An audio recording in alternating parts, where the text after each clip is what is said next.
నమస్కారం welcome to మా Telangana TV Alwal జొన్నబండలోని Shri Umamaheshwara ఆలయంలో శివరాత్రి సందర్భంగా ఆలయంలో ప్రత్యేక పూజలు నిర్వహించి అనంతరం శివునికి రుద్రాభిషేకం నిర్వహించారు। ఈ కార్యక్రమంలో రాజశేఖర్ శర్మ, నర్సింగ్ మరియు భక్తులు అధిక సంఖ్యలో పాల్గొన్నారు। పాత శివాలయం స్వయంభూ లింగంగా వెలిసినటువంటి శివలింగం ఇక్కడ ఈ శివలింగ ఆకారం అనేది కూడా మీకు ఎక్కడా కనిపించదు। చాలా విశేషమైనటువంటి శక్తివంతమైనటువంటి శివలింగం ఇక్కడ ప్రతి సోమవారాలు కానీ మాస శివరాత్రులు కానీ భక్తులు అధిక సంఖ్యలో వచ్చి ఇక్కడ స్వామివారికి భస్మాభిషేకం చేయిస్తూ ఉంటారు। ఇక్కడ స్వామివారికి ఏమిటంటే భస్మంతో అభిషేకం చేసినట్టయితే ఎలాంటి సమస్యలు ఉన్నా కానీ తొలగిపోతాయి అనేటువంటి ఒక ప్రగాఢమైనటువంటి విశ్వాసం ఉంది భక్తులకి।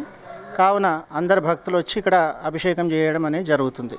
అదేవిధంగా ఈ రోజున మహాశివరాత్రి కాబట్టి భక్తుల అధిక సంఖ్యలో ఉదయం నుంచి చాలామంది ఇప్పటి వరకు కూడా ఉదయం 6 గంటల నుంచి దాదాపు ఇప్పటి వరకు కూడా కొన్ని వేల మంది భక్తులు వచ్చి స్వామివారిని దర్శించుకోవడం, అభిషేకం చేయించుకోవడం అనేది జరిగింది। ఇక సాయంకాలం వరకు దాదాపు 1,00,00,000 వరకు భక్తులు రావచ్చు, ఇక్కడ స్వామివారిని దర్శించుకోవచ్చు। భక్తులందరికీ మా కాలనీ వాసులు, మా జొన్నబండ శివాలయము శివానగర్ వాసులందరికీ మహాశివరాత్రి శుభాకాంక్షలు।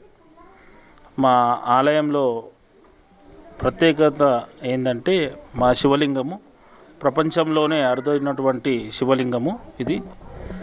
జొన్నబండ పాత శివాలయం, ఓల్డ్ అల్వాల్, సికింద్రాబాద్, తెలంగాణ। ఇంకా మా టెంపుల్లో ముఖ్యంగా ఏంటంటే గౌరీ శంకరులు అన్నమాట। వాళ్ళు కూడా గౌరీ శంకరులు కూడా మనకు తెలంగాణలో ఇక్కడ కూడా లేరు। ప్రతిష్ట అనేది మొన్ననే మేము సెప్టెంబర్లో జరిగింది।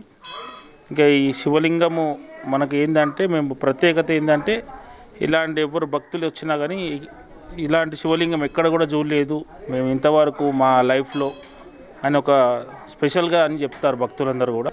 మా పంతులు గారు ఇక్కడ విశేషమైన పూజలు చేస్తూ గౌరీ శంకరుల ప్రతిష్ఠ కూడా చేసినప్పటి నుంచి మహా అద్భుతంగా జరుగుతుంది ప్రతి పండుగ ఇక్కడ। ఎస్పెషల్లీ మాకు శివరాత్రి రోజు నాడు భక్తుల సంఖ్య అనేది ఇయర్ బై ఇయర్ కంటిన్యూస్గా మాకు భక్తుల సంఖ్య చాలా పెరిగింది, చాలా సంతోషంగా ఉంది।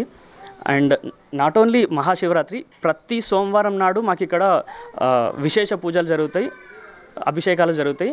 ఎస్పెషల్లీ ఆన్ శివరాత్రి రాత్రి 12 గంటలకు మాత్రం మహారుద్రాభిషేకం జరుగుతుంది, అది లింగోద్భవ వేళ। అన్నిటికంటే ముఖ్యంగా శివయ్య మహత్యం చాలా ఉంది। శివయ్య మహత్యం తోడు అన్నిటికంటే ముఖ్యంగా మన పురోహితులు రాజశేఖర్ శర్మ గారు ఎంత అంటే అసలు వారు చేసిన కృషి ఫలితంగానే ఇంత అద్భుతంగా ఇట్లా రూపుదిద్దుకుంది శివాలయము। వారితో పాటు వారికి సహకరించిన కమిటీ మెంబర్స్ వాళ్ళు కూడా చాలా చాలా సహకరిస్తున్నారు, ఎంతో బాగా। అసలు ప్రతి మాసంలో మాస శివరాత్రి అని వస్తుంది, శివరాత్రియే కాదు ప్రతి మాసంలో వస్తుంది। ఆ శివరాత్రి రోజు 1,00,000 పుష్పాభిషేకం చేస్తారు, చూడడానికి అసలు కన్నులు జాలవనుకోండి, ఎంత అంటే అసలు చాలా సూపర్ ఉంటుంది। అలానే ప్రతి సోమవారం కూడా మంచి రుద్రాభిషేకం జరుగుతుంది।